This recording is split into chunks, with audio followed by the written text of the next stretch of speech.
Hello everybody, welcome to another episode of It's Bandit O'Clock Series 2.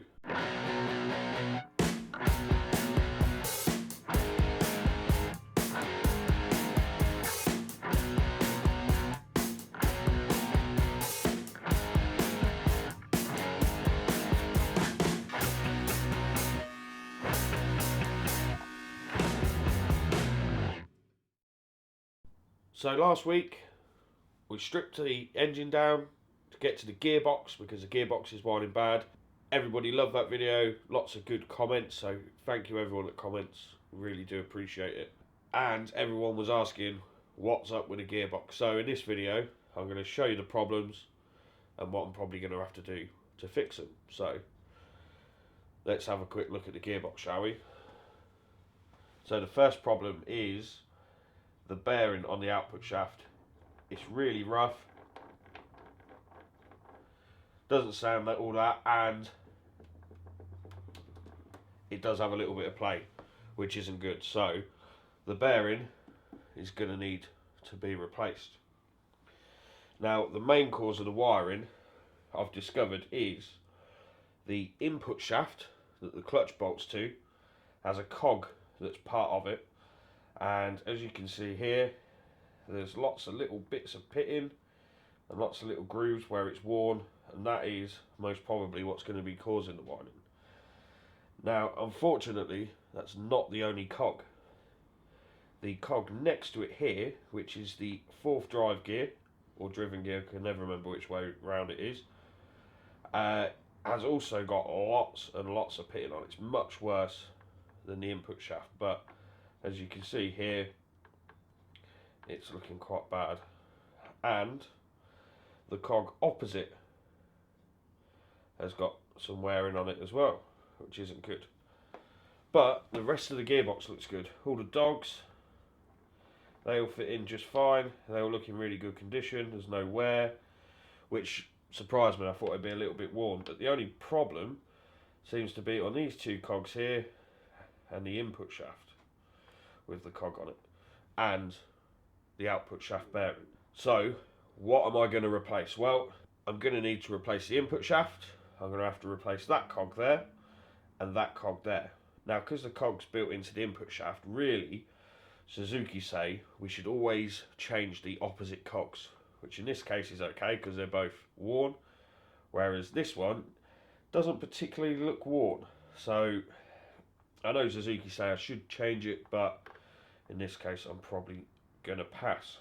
Some other bits I'm going to change while the gearbox is apart is I'm going to replace the output shaft seal, I'm going to replace the push rod seal, and I'm going to also replace the gear selector seal. Just because it's apart and it's easy to do, it's not a bad idea to replace those, as I'm pretty sure they've been in there since new.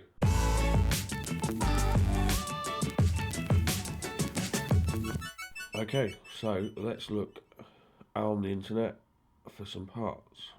I'm going to take a look at the MotorcycleSpareParts.eu website and have a look, see what we need. So Suzuki motorcycles, mine is a 1999 and it is a Bandit 1200. Okay, so what parts do I need? I need number one, which is the shaft, just there. So let's click add to cart, because that's got the little cog built onto it like I was saying. So we need one of those. Add to cart. There we go. So what do I need next? That was the cog that was next to that, so I'm going to need number 5. That is the fourth drive gear. So part number 5. Let's have a look. There we go. Add to cart. And then once we've added all these up, we can see how much it costs. So something else that does need replacing is the circlips. When you take the gearbox apart, you really do not want to put the same circlips back, so we need number 12. and it says we need 2 of those ones, so we'll go with that. Okay, so on the output shaft we need the bearing, which is number 37. Just get one of those, add to cart. Okay, so the next cog we'll need is number 33, 4th driven gear. So that is number 33. 33, 4th driven gear. Okay, so some other bits I said I was going to replace is the output shaft seal. So that's number 39. Add to cart. And then what else was I going to do?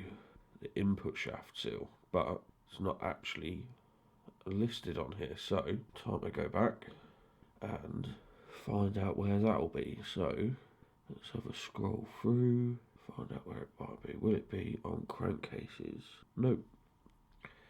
Okay, let's have a look at oil pan, oil cooler. No, let's have a look at where would the push rod seal be? Clutch? Would it be on the clutch? It would be on the clutch window.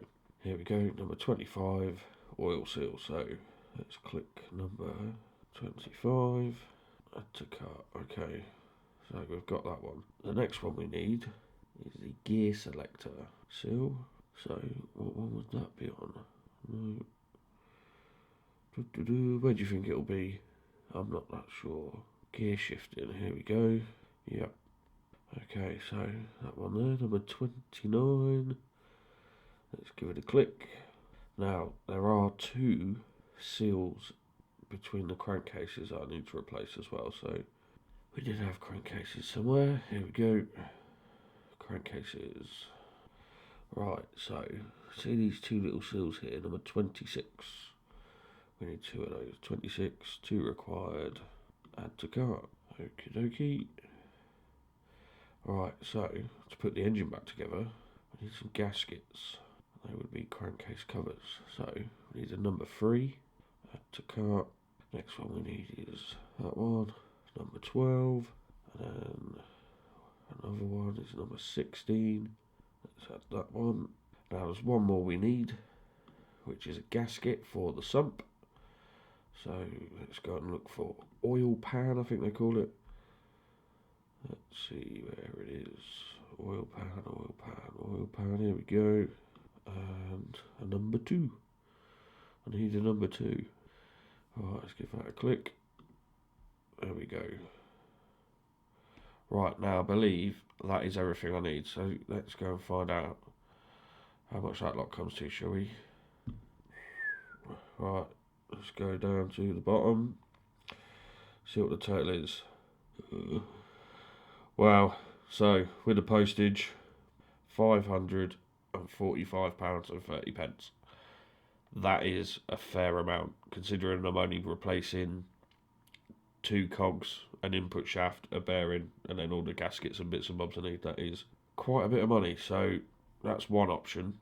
And bearing in mind these are all genuine parts, so should get plenty of mileage out of them. Let's have a look at eBay. Suzuki Bandit 1200 Gearbox. So what have we got? Nope. Here we go, Gearbox, but it is offer 2001 to 2005. Now I'm pretty sure these fit in a Bandit. The only difference is the output shaft has been drilled and tapped for the digital speedo pickup. Now, what do the cogs look like? They look in pretty good condition, but you can only see a couple of the cogs, so do you take the chance? Looking pretty good nick, although there's a couple of little bits there that look like they could be worn. So let's have a look at the next one. £150 also out of a Mark II. Let's have a look. Oh, you get loads of random gearbox bits with it as well. Can't really see the cogs that well. See if there's a better picture. It's quite worn, that Selector font. Let's have a look. Okay, only 1 cog, but no pitting on that one as well, so it looks like it isn't the one for me. So, are there any more gearboxes? Here we go. Brand new gearbox shaft, which is more expensive than the one on Motorcycle Spare Parts. Sprockets, stuff like that. Any more gearboxes? Nope. Okay, so my other option is ask around some Suzuki breakers or people that deal with Bandit engines and stuff like that. See if they've got some cogs or maybe a complete gearbox. So, what am I going to do? Probably time to go back to the garage.